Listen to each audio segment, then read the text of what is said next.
Deux usines peuvent-elles vraiment changer le destin d'un pays entier? La question semble démesurée, presque naïve. Pourtant, au Burkina Faso, ce pari est en train de devenir réalité. Le pays a inauguré deux usines stratégiques, l'une dédiée à la transformation de la noix de cajou, l'autre à celle de la tomate. Ces bâtiments ne sont pas de simples infrastructures. Ils incarnent la fin d'un vieux modèle, où l'Afrique exportait ses matières premières sans jamais bénéficier de leur valeur. Derrière ces murs s'opère une révolution industrielle inédite. Pour la première fois, le Burkina Faso façonne ses propres ressources, pose les bases d'une souveraineté économique concrète et durable. Mais l'enjeu est immense. Rater ce virage, c'est s'exposer à rester prisonnier du cercle de la pauvreté et de la dépendance. Ce moment est une chance rare de briser les chaînes invisibles de l'histoire. Comment ce bouleversement s'est-il imposé? Il faut comprendre les racines profondes de la dépendance économique africaine. Pourquoi l'Afrique, si riche en ressources, demeure-t-elle si pauvre? Cette question tourmente des générations entières. Forêts de noix de cajou, champs de tomates, or, coton. Les richesses abondent, mais la majorité vit dans la précarité. Le mal réside dans la fameuse malédiction des matières premières. Depuis des décennies, les ressources africaines partent à l'état brut. Camions de noix de cajou exportés, échangés contre quelques pièces. À l'étranger, elles sont transformées, conditionnées, puis revendues en Afrique à des tarifs multipliés. Prenez les agriculteurs burkinabés. Ils vendent leurs récoltes à bas prix. Mais, une fois transformées ailleurs, ces mêmes noix réapparaissent dans les magasins locaux à des prix 20 ou 30 fois supérieurs. Ainsi, la richesse générée s'évapore aux frontières, ne laissant que pauvreté et dépendance. Tant que l'Afrique exportera sans transformer, elle restera prisonnière d'un système qui l'étouffe. Fermer les yeux, c'est condamner des millions de familles à la précarité et à l'humiliation. Mais aujourd'hui, le Burkina Faso décide de rompre ce cercle vicieux par une stratégie audacieuse. Au cœur de cette révolution, des usines de transformation surgissent au Burkina Faso. Un pari inédit pour reprendre le contrôle de ses richesses. Et si la souveraineté s'enracinait dans le travail des femmes et la réhabilitation des exclus? Au Burkina Faso, la révolution industrielle va bien au-delà des machines. Elle réinvente la nation en faisant de chaque citoyen un bâtisseur de l'indépendance. Sous l'impulsion du capitaine Traoré, une rupture historique s'opère. L'indépendance n'est plus un idéal lointain, mais une conquête quotidienne. Désormais, les matières premières ne quittent plus le pays à l'état brut. Elles sont transformées sur place, dans des usines toutes neuves, et la valeur créée reste sur la terre du Faso. Le cœur battant de cette révolution, ce sont les femmes. Plus de 6000 emplois directs émergent dans les usines de noix de cajou et de tomates. 95% de ces postes sont occupés par des femmes. Un choix stratégique qui rompt des siècles de marginalisation. Quand une femme travaille, c'est tout un foyer qui gagne en santé, en éducation et en avenir.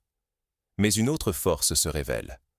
Les ex-prisonniers, hier rejetés, deviennent des acteurs clés grâce au programme Prison to Farm. Réhabilités, ils alimentent l'industrie nationale. Leur retour n'est pas qu'une seconde chance, c'est une justice réparatrice et une mobilisation inédite. Ainsi se dessine un Burkina Faso nouveau, fondé sur la dignité retrouvée de chacun.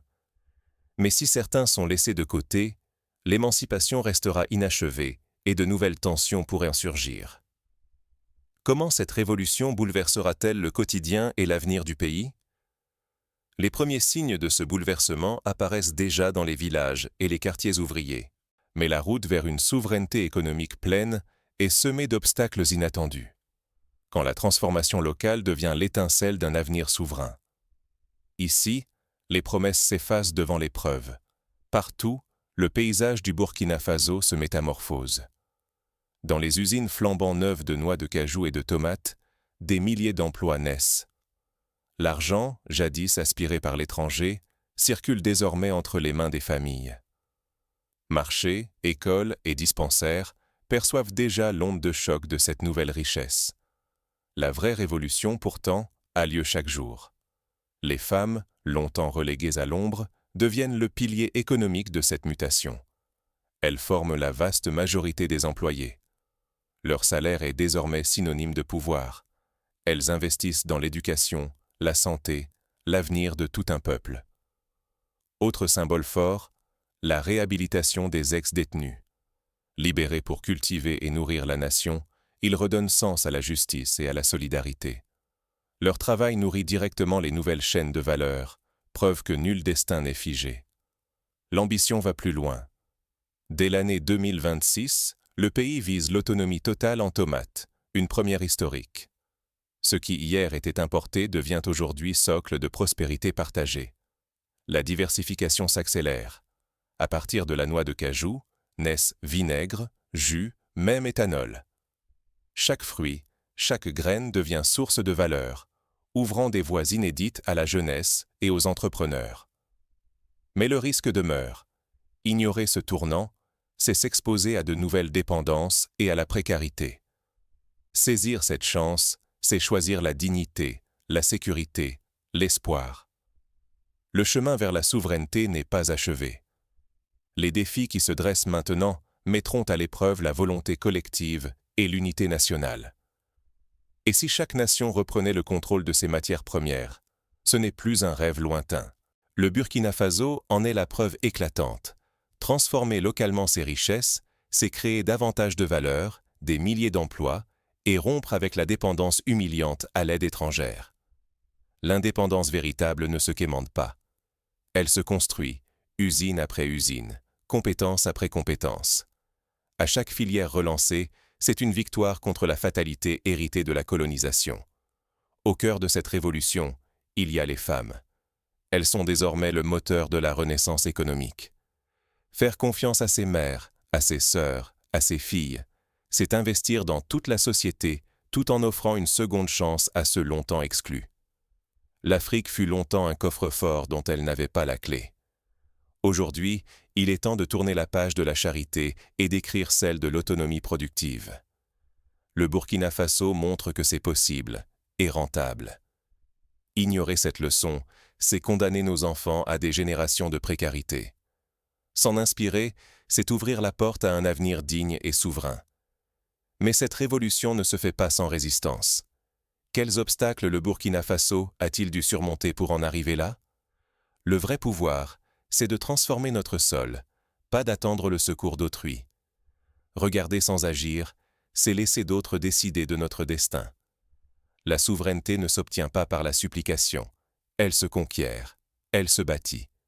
Chaque jour où nous expédions nos richesses sans les transformer, nous perdons du terrain sur notre dignité et sur notre avenir. Le Burkina Faso éclaire la route.